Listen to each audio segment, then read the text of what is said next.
बाबा नीम करौरी महाराज। इस नाम को सुनते ही हमारी आंखों के समक्ष एक महान सिद्ध संत कंबल ओढ़ कर तख्त पर उल्टे सीधे लेटे हुए नजर आते हैं। बाबा महाराज जब भी तख्त पर लेटते थे या पृथ्वी पर बैठते थे तो उनके लेटने बैठने में हनुमान जी का स्वरूप नजर आता है। वह बानर की तरह ही अधिकतर बैठा और लेटा करते थे। उनके भक्तों का कहना है कि बाबा महाराज का स्वरूप कभी एकदम से विशालकाय हो जाता था और कभी साधारण हो जाता था। यूं तो बाबा महाराज खुद को एक साधारण संत बताते थे और हनुमान जी का सेवक मानते थे, लेकिन बातों ही बातों में वह खुद ही अपने रामायण से जुड़ी चर्चाएं कर दिया करते थे और अचानक से मुंह बंद करके मुस्कुरा दिया करते थे, क्योंकि वह नहीं चाहते थे कि उनके भक्तों को पता चले कि वह हनुमान जी के स्वरूप हैं। भक्तों, लेकिन बाबा महाराज कितना भी ना चाहते हुए भी अपने भक्तों के साथ जो लीलाएं करते थे, उनकी जिस प्रकार से रक्षा करते थे, उनके जीवन में जिस प्रकार से चमत्कार करते थे, वह कोई और नहीं कर सकता हनुमान जी के अलावा, यह भक्त मानते हैं। बाबा महाराज साक्षात हनुमान जी के स्वरूप हैं। एक बार बाबा महाराज ट्रेन में सफ़र कर रहे थे तो टीटी ने उन्हें साधारण सा संत साधु फकीर समझ के ट्रेन से नीचे उतार दिया, टिकट न होने के कारण। बाबा महाराज तो नहीं चाहते थे कि वह अपनी सच्चाई लोगों के समक्ष लाएं, लेकिन वो ना चाहते हुए भी ऐसी लीलाएं कर जाते थे कि उनका राज लोगों से छुप नहीं पाता था। बाबा महाराज ने उस ट्रेन को काफ़ी देर तक वहीं पर रोक कर रखा, जब तक वहाँ के कलेक्टर ने आकर बाबा महाराज से क्षमा मांगने के पश्चात उन्हें ट्रेन में दोबारा ना बैठा दिया। ऐसे अनन्य चमत्कार बाबा महाराज के हैं, ऐसी अनन्य लीलाएं बाबा महाराज की है, जिनको सुनने से हमें साक्षात बाबा महाराज के दर्शनों का लाभ मिलता है। जी हाँ भक्तों, यदि हम बाबा महाराज की लीलाओं को सुनते हैं और बाबा महाराज के चमत्कारों को सुनते हैं तो हमें बाबा महाराज के दर्शनों का लाभ मिलता है, क्योंकि उस क्षण के लिए हम बाबा महाराज की शरणागति हो जाते हैं। और जब हम बाबा महाराज की शरणागति हो जाते हैं तो हमारे जीवन से अनन्य पाप खत्म हो जाते हैं। तो इन्हीं लीलाओं और चमत्कारों से जुड़ी आज एक सच्ची चमत्कारिक घटना आपके समक्ष हम लेकर के आए हैं, जिसको सुनने के बाद अगर आप कभी भी मन में ऐसा विचार लाते हैं कि भगवान नहीं होते, भगवान आपकी बातें नहीं सुनते, तो ऐसा सोचना आप बंद कर देंगे और डूब जाएंगे बाबा नीम करौरी की भक्ति में। तो प्रेम से बोलिए जय श्री राम, जय बाबा नीम करौरी। नमस्कार दोस्तों, स्वागत है आप सबका हमारे अपने YouTube channel mysterious Guru things of miracle में। श्रीकांत वृंदावन में एक छोटी सी दुकान चलाते थे। एक दिन वह अचानक से बीमार हो गए और तबीयत खराब होती ही चली गई। इतनी तबीयत खराब हो गई कि उन्हें तुरंत ही अस्पताल में भर्ती करना पड़ गया। उनकी एक छोटी सी दुकान थी जिससे उनके घर का भरण पोषण होता था और उस दुकान में ज़्यादा कुछ नहीं था। डेली सामान लाना और बेचना और उससे जो पैसे मिलते थे उससे उनका घर चलता था। अब वह बीमार हो गए, काफ़ी दिन हो गए, 10 से 15 दिन होने वाले थे। जो भी घर में कुछ पैसे थे वो खर्च हो चुके थे उनके इलाज में और राशन में। अब उनके घर में खाने के लिए कुछ भी नहीं बचा। उनकी पत्नी बहुत अधिक परेशान थी, अपने घर के दरवाजे में बैठकर सोच रही थी कि अब मैं क्या करूं, कहां से मैं दवाई का खर्चा उठाऊं, क्योंकि सरकारी अस्पताल में भी भक्तों दवाई बाहर से ही लिखी जाती है और वो लानी ही पड़ती है। अब उनकी पत्नी बहुत परेशान थी। 5 से 6 दिन हो गए थे उनके बच्चों ने भोजन ग्रहण नहीं किया था, क्योंकि घर में राशन ही नहीं था। श्रीकांत जी की पत्नी अपने दरवाजे पर बैठकर विचार विमर्श कर ही रही होती हैं कि किस प्रकार से वह अपने बच्चों का भरण पोषण करेंगी और अपने स्वामी का उपचार। तभी एक साधु महात्मा उनके दरवाजे पर आते हैं और कहते हैं, साधु के लिए बेटी भिक्षा लेकर के आओ। तभी श्रीकांत जी की पत्नी कहती हैं कि बाबा, हमने और हमारे बच्चों ने 4 से 5 दिन हो गए कुछ भी भोजन ग्रहण नहीं किया है और हमारे पति अस्पताल में भर्ती हैं। हम आपको भिक्षा कैसे दे सकते हैं, हमारे पास तो कुछ भी नहीं है।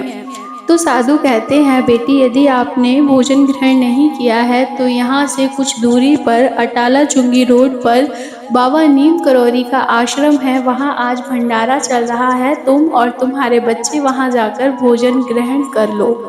वह बड़ी ही प्रसन्न होती हैं और महात्मा जी को प्रणाम करती हैं, अपने बच्चों को लेकर चली जाती हैं बाबा महाराज के आश्रम में। जैसे ही वह आश्रम में पहुंचती हैं, उनके बच्चे भोजन की सुगंध को देखकर रुक नहीं पाते हैं और तुरंत ही बैठ जाते हैं भोजन ग्रहण करने के लिए पंगत में। वह सोचती हैं कि आश्रम में आए हैं तो आश्रम के जो स्वामी हैं बाबा नीम करौरी महाराज, उनको प्रणाम कर लेती हूँ। जैसे ही वह बाबा महाराज के तख्त के आगे पहुँचती हैं, उनकी आंखों से आंसू निकलना शुरू हो जाते हैं। बाबा महाराज वहाँ तख्त पर नहीं थे, लेकिन वह उस तख्त को प्रणाम करती हैं। तभी उनके मन से आवाज़ आती है कि जो भी तेरे जीवन में परेशानी है, समस्या है, दुख है, तकलीफ़ें हैं, सब बाबा महाराज के चरणों में रख दे। वह बाबा महाराज से कहती हैं कि हे बाबा महाराज, मेरे स्वामी को ठीक कर दीजिए, हमारे घर के हालात बहुत ख़राब हैं, हमें हमारे ऊपर कृपा कीजिए और हमें इस विपदा से बचा लीजिए। इतना कहकर जब वह वहाँ से उठकर जाती हैं तो उन्हें महसूस होता है कि जो उन्हें भूख लग रही थी वो अब खत्म हो चुकी है। उन्हें किसी प्रकार की कोई भूख नहीं लग रही है। वह अपने बच्चों से मिलती हैं, बच्चों ने भोजन ग्रहण कर लिया है। अब वह मन में सोचती हैं कि मुझे तो भूख अब नहीं लग रही है, लेकिन मैं प्रसाद की 2 पूड़ी यहाँ से ले जाती हूँ अपने स्वामी के लिए। वह वहाँ भोजन वितरित कर रहे लोगों से वह कहते हैं कि मुझे प्रसाद की 2 पूड़ी दे दीजिए, ताकि मैं अपने पति को ले जाकर प्रसाद रूप ग्रहण करवा सकूं। तो वहाँ जो लोग थे वह भीड़ ज़्यादा होने के कारण उनकी बात पर ध्यान नहीं देते हैं। वह कुछ देर खड़ी रहती हैं, फिर उसके बाद अपने बच्चों को लेकर वापस चली आती हैं अपने घर। और वहाँ से जब अस्पताल पहुँचती हैं तो अपने स्वामी से मिलती हैं। जैसे ही स्वामी के पास पहुँचती हैं, वह बहुत परेशान हो जाती हैं और कहती हैं कि अब मैं क्या करूँ? मुझे कुछ समझ नहीं आ रहा। आपकी तबीयत दिन ब दिन बिगड़ती ही जा रही है, ठीक होने का नाम ही नहीं ले रही है। वह अपने पति से बात कर ही रही होती है, क्या देखती है सामने से एक सिद्ध साधु संत चले आ रहे हैं, जो कि कंबल ओढ़े हुए हैं और अपने साथ 2 बड़े-बड़े भोजन के थाल लेकर के आए हैं। अस्पताल में सभी लोगों को वह भोजन वितरित करते हैं, जितने भी लोग एडमिट होते हैं, और फिर उस महिला के पति के पास पहुंच जाते हैं बाबा महाराज। श्रीकांत जी के पास खड़े होते हैं और श्रीकांत के माथे पर हाथ रखकर बाबा महाराज 3 बार कहते हैं, राम राम राम, और कहते हैं कि बेटी, तेरा पति तो स्वस्थ होने लग गया है। इसका काफ़ी फ़ायदा हुआ है उपचार से। अब यह जल्दी ही स्वस्थ हो जाएगा, तो बिल्कुल भी चिंता ना कर। और थाली में से 2 पूड़ी निकाल कर उसको देते हैं। कहते हैं, एक तू खा ले और एक अपने पति को खिला दे। ऐसा कहकर बाबा महाराज सबसे मिलने के पश्चात वहाँ से चले जाते हैं। वह अपने पति को पूड़ी ग्रहण करवाती है, खुद भी करती है और मन ही मन विचार कर रही होती है कि मैं वहाँ 2 पूड़ी मांग रही थी, किसी ने मेरी ना सुनी, मैं छोटा मन करके चली आई। और देखो बाबा महाराज कितने कृपालु हैं, खुद प्रसाद लेकर के आए और मेरे पति को आशीर्वाद भी दिया। और वह बड़ी प्रसन्न होती है। और 1 से 2 दिन गुजरते हैं, उसके पति की तबीयत में कुछ सुधार डॉक्टर्स देखते हैं। तब वह दोबारा उसकी जांचें लिखते हैं और जांच जब होने की रिपोर्ट आती है तो रिपोर्ट एकदम ओके आती है। डॉक्टर भी कंफ्यूज थे कि लास्ट स्टेज की टीबी थी और इतनी जल्दी रिकवरी कैसे हो सकती है, लेकिन डॉक्टर खुश होते हैं कि चलो यह अच्छा हुआ, मेरा पेशेंट ठीक हो गया। अब वह बड़ी ही प्रसन्न होती है और उसके मन में यही था कि यह कुछ और नहीं, बाबा नीम करौरी महाराज का ही चमत्कार है। मैं सुबह ही उनके आश्रम जाऊंगी और उन्हें धन्यवाद बोल करके आऊंगी। जब वह आश्रम पहुंचती है और लोगों से पूछती है, महाराज जी कहाँ हैं? तो लोग कहते हैं, महाराज जी तो जिस दिन भंडारा हो रहा था उस दिन सुबह ही श्री कैची धाम आश्रम को निकल गए। महाराज जी तो यहाँ 3-4 दिनों से नहीं है। इतना सुनते ही उसके पैरों के नीचे से ज़मीन खिसक जाती है और वह रोने लगती है। भागकर महाराज जी के तख़्त के समक्ष जाती है और वहाँ अपना सिर रख देती है और अपनी नाक महाराज जी के समक्ष रगड़-रगड़ कर कहती है, हे महाराज जी, आपने मुझ पर इतनी कृपा करी, जब मुझे कोई रास्ता नज़र नहीं आ रहा था, आपने मुझे खुद बुलाया, खुद मुझे मार्ग दिखाया, खुद मेरी मदद की, मुझे दर्शन दिए। मैं ही अभागन थी, मैं आपको पहचान नहीं पाई। और वह बहुत ही प्रसन्न होती है। उस दिन से वह और उसका पति और उसके बच्चे महाराज जी की शरणागति हो जाते हैं। तो इतने चमत्कारी हैं हमारे बाबा नीम करौरी महाराज।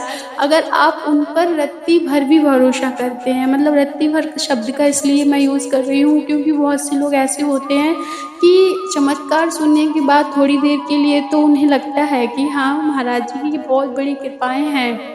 लेकिन अगले ही दिन वह भूल भी जाते हैं कि महाराज जी कोई हैं या नहीं हैं। लेकिन जो महाराज जी पर विश्वास करते हैं, थोड़ा-सा भी विश्वास करते हैं, उनको महाराज जी कभी भी निराश नहीं होने देते।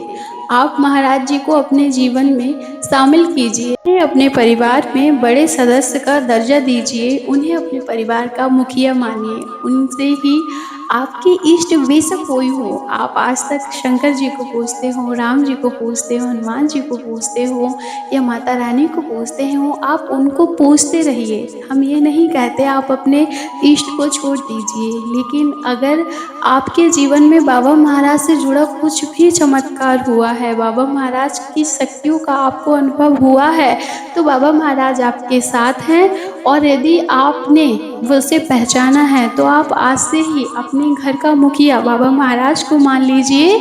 कोई भी काम हो, घर का बड़ा सदस्य मानकर, मुखिया मानकर बाबा महाराज की अनुमति के बाद ही अपने घर में कुछ भी कार्य कीजिए। उसमें बाबा महाराज आपका साथ देंगे और फिर देखना आपके जीवन में कैसे चमत्कार होते चले जाते हैं। तो बाबा महाराज की कृपा हमारे पूरे यूट्यूब फैमिली पर बनी रहे। बाबा महाराज हर किसी पर कृपा करना, हर किसी के संकट हरना, हर किसी के जीवन में खुशियाँ भरना, इसी कामना के साथ मिलेंगे अगले विशेष अंक में। तब तक के लिए जय श्री राम, जय बाबा नीम करौरी महाराज।